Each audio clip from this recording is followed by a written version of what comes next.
Hi, my name is D.M. Barr, and my fourth novel, titled Saving Grace, a psychological thriller, is now available on pre-order. It's about a woman named Grace Rendell who has been diagnosed as paranoid since age 6. And when she secretly goes off her meds, she comes to believe that once her billionaire father passes, her husband will murder her for her inheritance.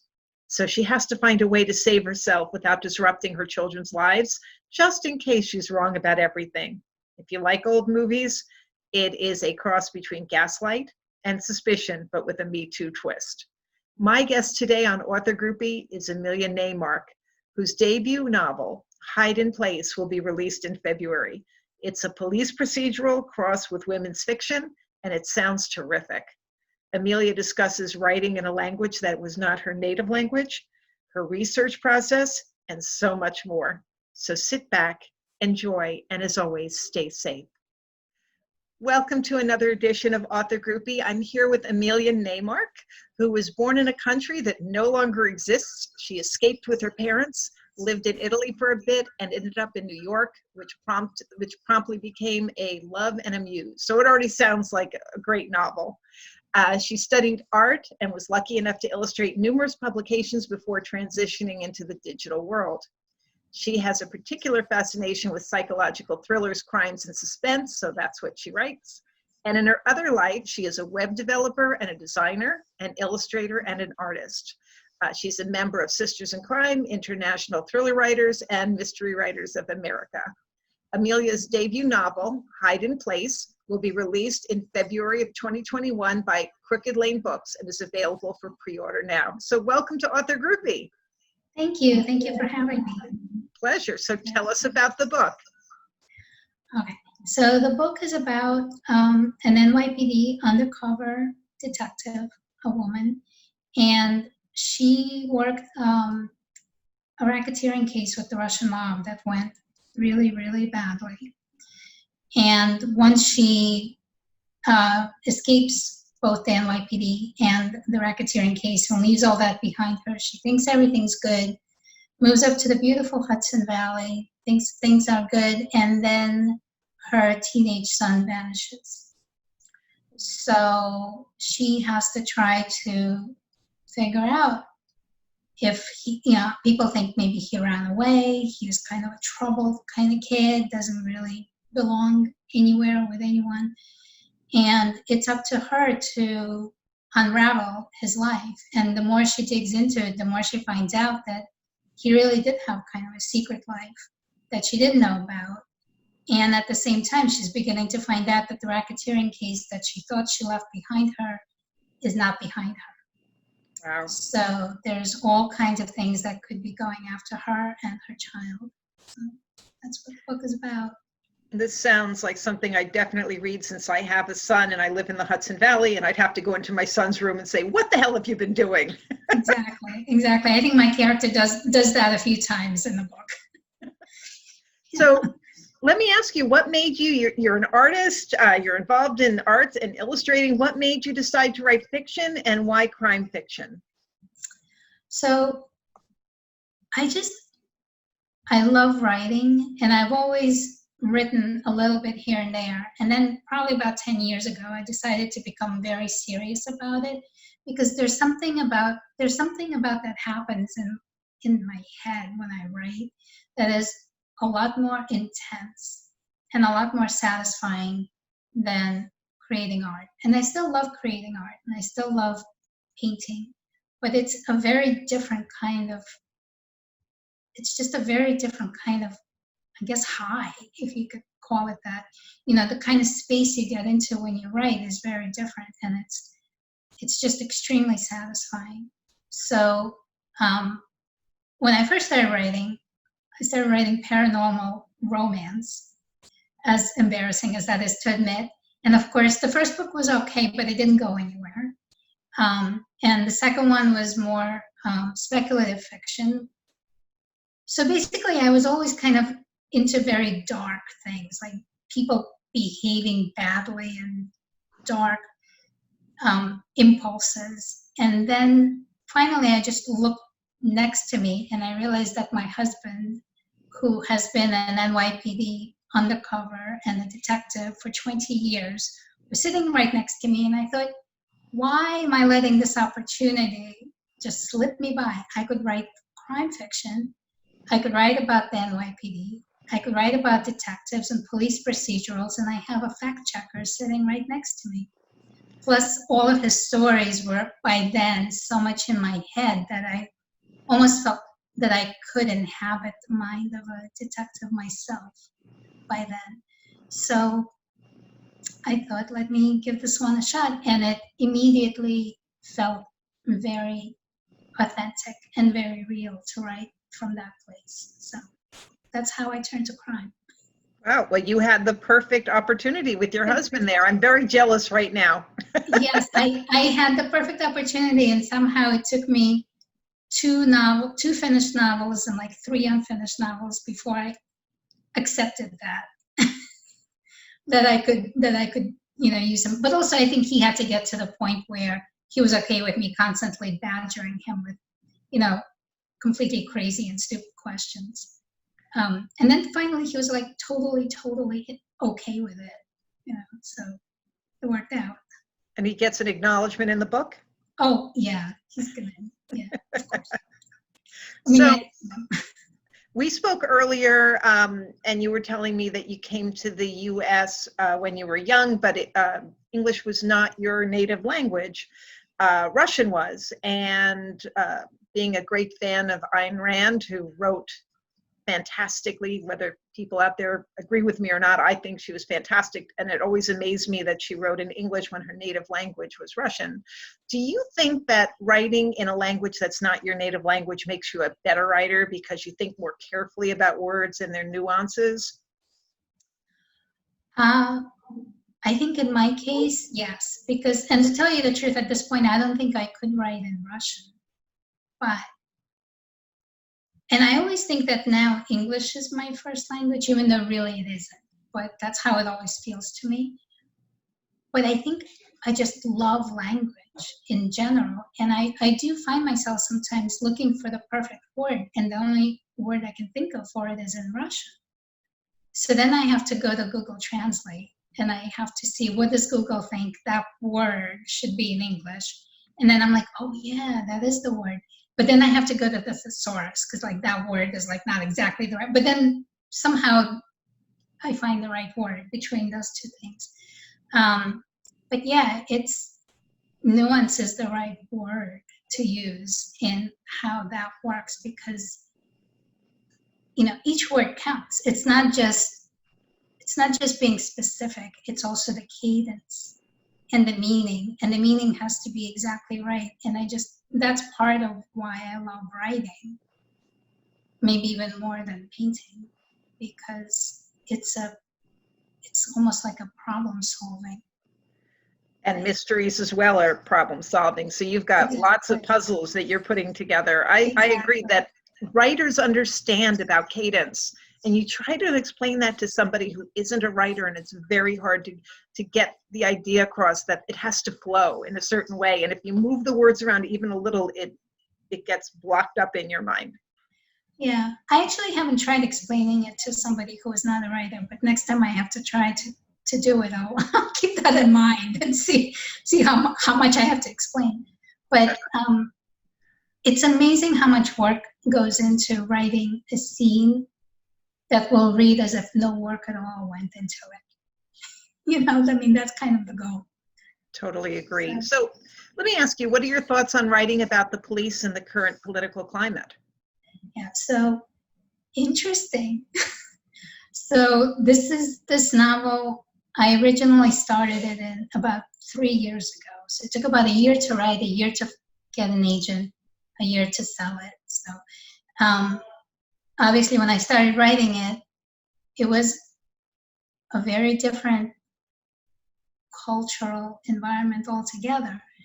But in the end, what's interesting to me is, as much as I love the police procedural part of it and what cops do in a daily life, the most interesting to me is how being a cop affects a person, because it is I'm gonna wager and say that it's impossible to go through 20 years of being a police officer and not have it fundamentally change who you are as a person from how you were when you went in.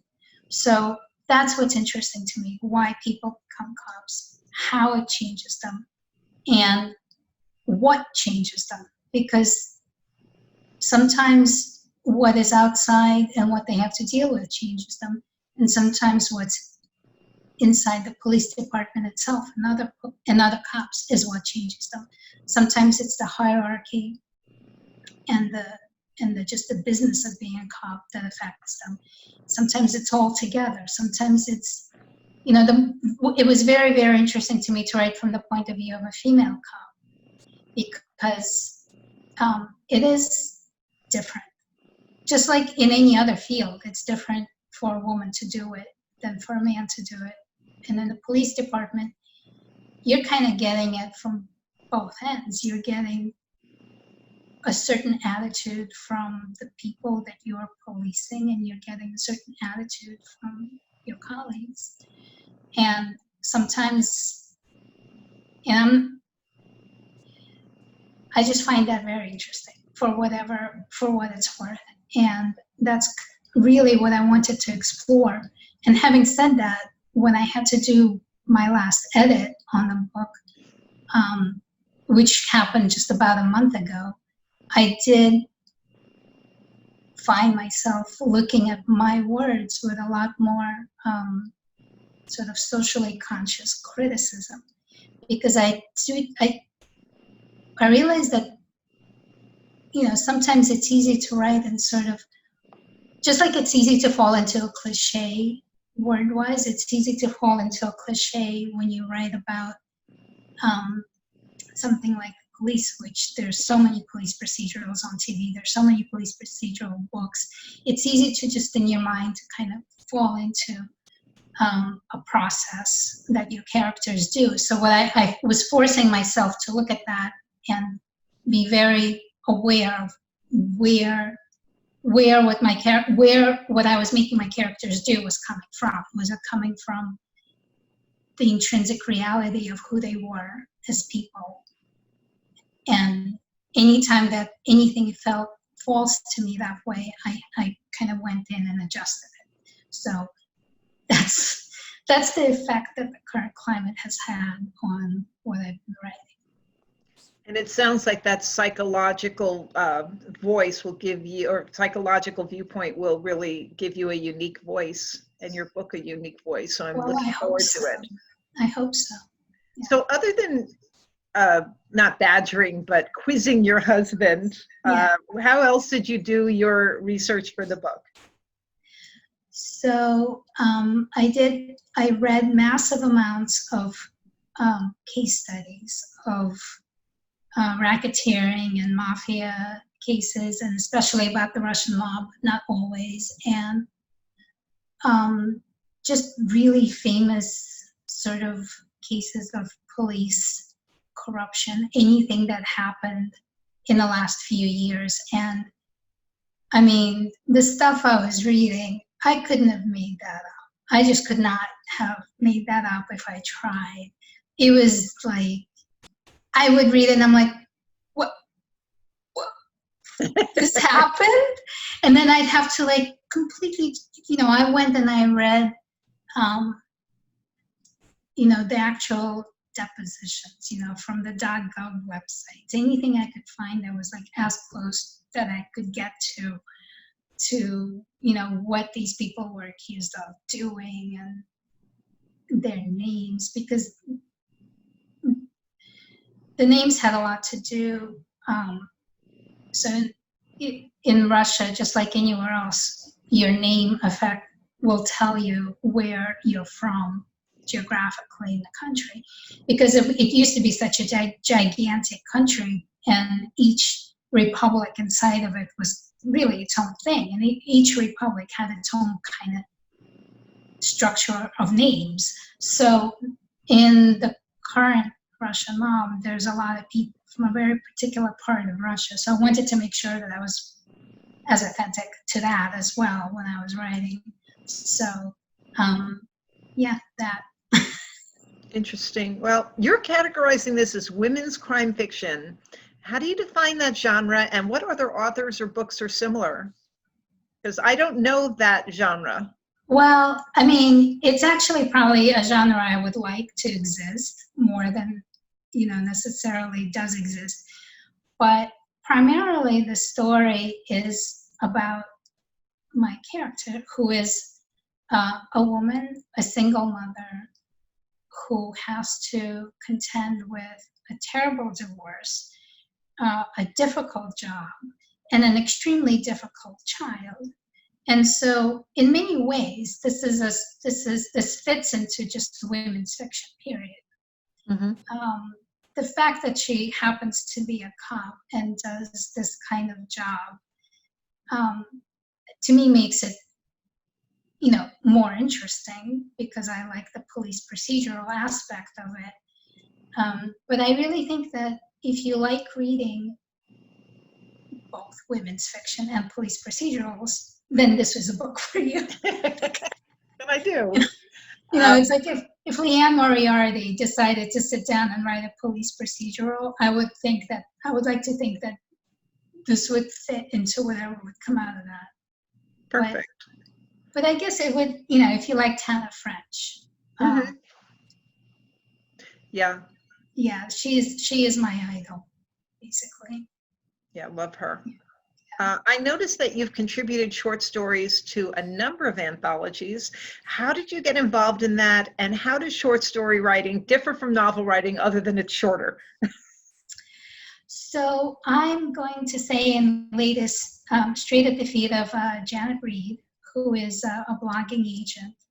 And a few years ago, she blogged about an anthology from Level Best Books that was looking for a short story. And for some reason, up until that point, it actually never ever occurred to me that I could write short stories as a way to advance in my career. Because at the time, I was just writing novels, a year or two per novel, then querying. So it was just like a lot of silence, and not as much feedback, because it's like 2 years between when an agent or something would look at whatever you've done and give you any kind of response.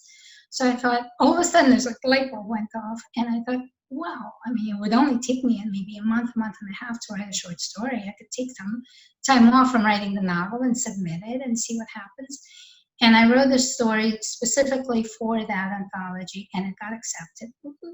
And I got very excited. And from then on, I just started looking around, and whenever I saw a suitable anthology, or a journal, I would write a story, often just for that, and submit it. And the way in which it's different is, well, I actually really love writing short stories, because I almost think they're more poetic. Like, you can get away with a lot more, I don't know, just more. You have to be very, very specific with the words, even more specific. And it has to be very streamlined, but you can concentrate on a very, very small event and just work it through. And it can be a different one every time. So I get to do very different kind of research for every short story. And that's great. I love it. Well, I know that the After Midnight Tales from the Graveyard Shift anthology, which was compiled by Writers Police Academy, which is something I'm attending next month, that you actually won that spot. Yeah. Congratulations. Thank you. Did you attend the Writers Police Academy? I didn't, because I figured this was last year, so I would have I told myself I would only attend one conference, and that one was Thriller Fest, because it's nearby. Yeah. And I knew that I would maybe meet a few more people that I would know, so it felt a little more comfortable to start with Thriller Fest. Sure. For my first conference. I think Thriller Fest was my first conference too, back in 2016. If you're interested in Writers Police Academy, they still have a few spots left for the virtual conference. It's happening in August. Yeah, I saw that. I was wondering how you feel your participation in various organizations has helped your career. Oh my God, they're great. I mean, thank goodness that they exist because, well, I've got to meet people, and they're all so nice and interesting. And I mean, I'm sure maybe a lot of writers could agree with this, especially if you live, if you don't live in a big, urban area where you have such easy access to, so many people. If you live like we do in the woods, basically, it's not always easy to find like-minded people, but these organizations just give me access to super interesting, super intelligent people from all over the world, all over the United States. I mean, I get to find out so much about where everybody lives and what it's like and just their mindsets. And I would have never had that opportunity just if I wasn't involved in the writing community. Absolutely. I should explain to the people out there that we found out we live about a mile away from each other. Yeah. Not that we can go out, but it's really cool that we live close to each other. Yeah. What a coincidence. So last question, what's next? I know you've got this book coming out in February, and I think you're working on something else. Is it part of a series? It is part of a series, and I kind of tried to do a Tana French because, like I said, she's my idol. And the second book has the same main characters, the same character is kind of driving the solving of the main crime. But what I did is I pivoted just a little bit, and one of the characters who is a side character in book 1 becomes much more of a major character in book 2 and is involved in the crime that gets solved. So that was very interesting because I got to then go into somebody else's head while still being in the world that I created already. So fabulous. Well, yeah. I'm impressed if you can write during all of this. I'm having a hard time getting anything written, but I'll be looking for your book in February, and hopefully we'll be able to go out and meet before that. I wish you all the luck in the world. Everybody, tell us again the name of the book and where people can pre-order. So the book is called Hide in Place, and it can be pre-ordered everywhere right now. Amazon, Barnes & Noble, IndieBound. I mean, I actually forgot all the places, but every normal place where you could buy a book, you could pre-order it right now. Wonderful. So everybody, you know what to do. Use that finger and click. And I wish you best of luck. Keep writing and stay safe. Thank you, you too. Thank you for having me.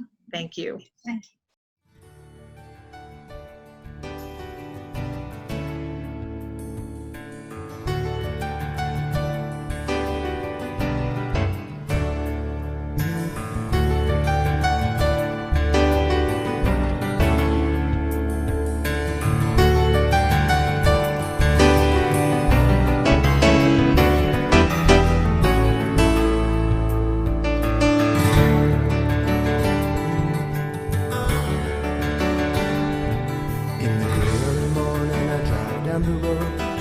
Over the river to the city far from home. Toll booth takes my money.